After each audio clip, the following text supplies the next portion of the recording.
اعوذ باللہ من الشیطان الرجیم بسم اللہ الرحمن الرحیم۔ سورہ آل عمران آیات نمبر 149 تا 155 میں جنگ احد کے حوالے سے مسلمانوں کی غلطیاں اور اس کے بعد اللہ کی مدد کا بیان، منافقین کا کردار کہ اگر ہم گھر بیٹھتے تو آج نہ مارے جاتے، اور اللہ کی طرف سے اس حقیقت کی وضاحت کہ جس کا قتل ہونا مقدر تھا وہ اپنی قتل گاہوں تک پہنچ کے رہتے۔ اعوذ باللہ من الشیطان الرجیم۔ یا ایہا الذین آمنوا ان تطیعوا الذین کفروا یردوکم علی اعقابکم فتنقلبوا خاسرین۔ اے ایمان والو، اگر تم نے کافروں کا کہا مانا تو وہ تمہیں الٹے پاؤں کفر کی جانب پھیر دیں گے، جس کا نتیجہ یہ نکلے گا کہ تم سخت نقصان اٹھانے والے ہو جاؤ گے۔ بل اللہ مولاکم وہو خیر الناصرین۔ در حقیقت اللہ ہی تمہارا حامی و مددگار ہے اور وہ بہترین مدد فرمانے والا ہے۔ سنلقی فی قلوب الذین کفروا الرعب بما اشرکوا باللہ ما لم ينزل به سلطانا ومأواہم النار وبئس مثوى الظالمین۔ ہم عنقریب کافروں کے دلوں میں تمہارا رعب بٹھا دیں گے، کیونکہ انہوں نے ان چیزوں کو اللہ کا شریک ٹھہرایا ہے جس کے بارے میں اللہ نے کوئی سند نازل نہیں کی، اور ان لوگوں کا آخری ٹھکانہ جہنم ہے جو ظالموں کے رہنے کا بہت ہی برا ٹھکانہ ہے۔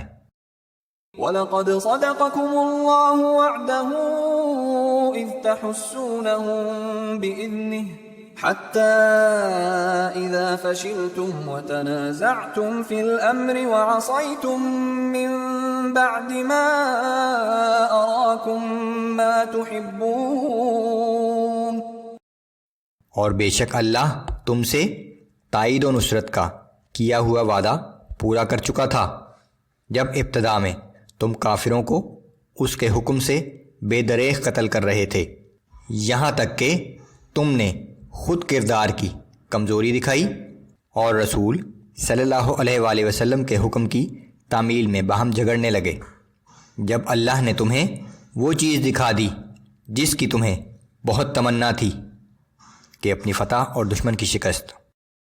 منکم من یرید الدنیا ومنکم من یرید الآخرہ ثم صرفکم عنہم لیبتلیکم وَلَقَدْ عَفَا عَنْكُمْ وَاللَّهُ ذُو فَضْلٍ عَلَى الْمُؤْمِنِينَ۔ اس وقت تم میں سے بعض دنیا کے خواہش مند تھے اور بعض آخرت کے طلبگار تھے، پھر اللہ نے تمہیں کافروں کے مقابلے میں مغلوب کر دیا تاکہ وہ تمہاری آزمائش کرے۔ بے شک اب اس نے تمہیں معاف کر دیا ہے، اور اللہ اہل ایمان پر بڑا فضل کرنے والا ہے۔ اذ تصعدون ولا تلوون على احد والرسول يدعوكم في اخراكم فاثابكم غما بغم لكي لا تحزنوا على ما فاتكم ولا ما أصابكم۔ اور وہ وقت یاد کرو جب تم بھاگے جا رہے تھے اور پیچھے مڑ کر کسی کی طرف دیکھنے کو بھی تیار نہ تھے، اور رسول صلی اللہ علیہ وآلہ وسلم تمہیں پیچھے سے پکار رہے تھے، پھر اس کے بعد اس نے تمہیں غم پر غم دیا تاکہ آئندہ کسی چیز کے ہاتھ سے نکل جانے یا کسی مصیبت کے پیش آنے پر غمگین نہ ہو جایا کرو۔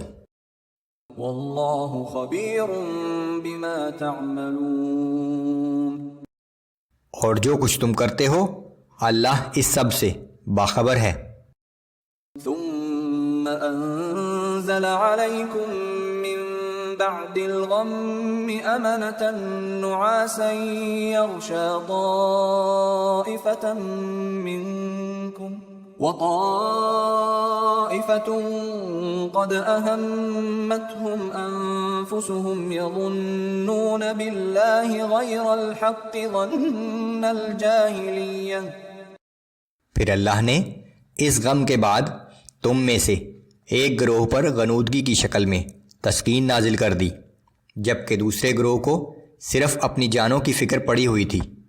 وہ اللہ کے متعلق ناحق اور دور جاہلیت جیسے گمان کر رہے تھے.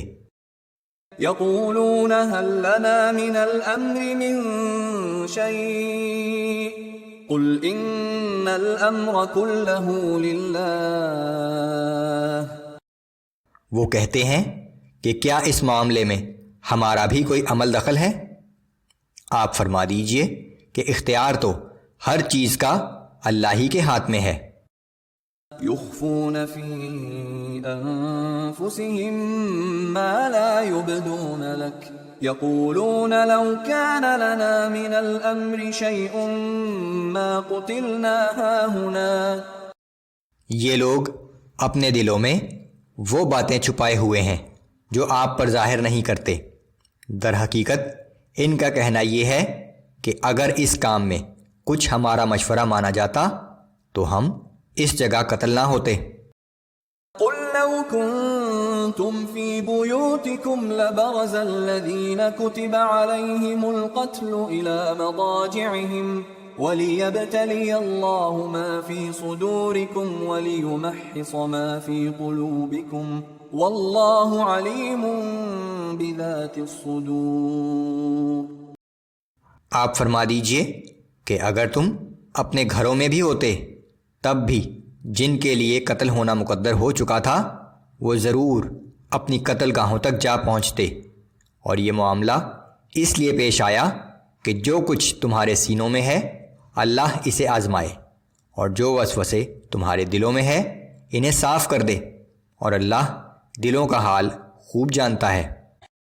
ان الذين تولوا منكم يوم التقى الجمعان انما استزلهم الشيطان ببعض ما كسبوا ولقد عفا الله عنهم ان الله غفور حليم.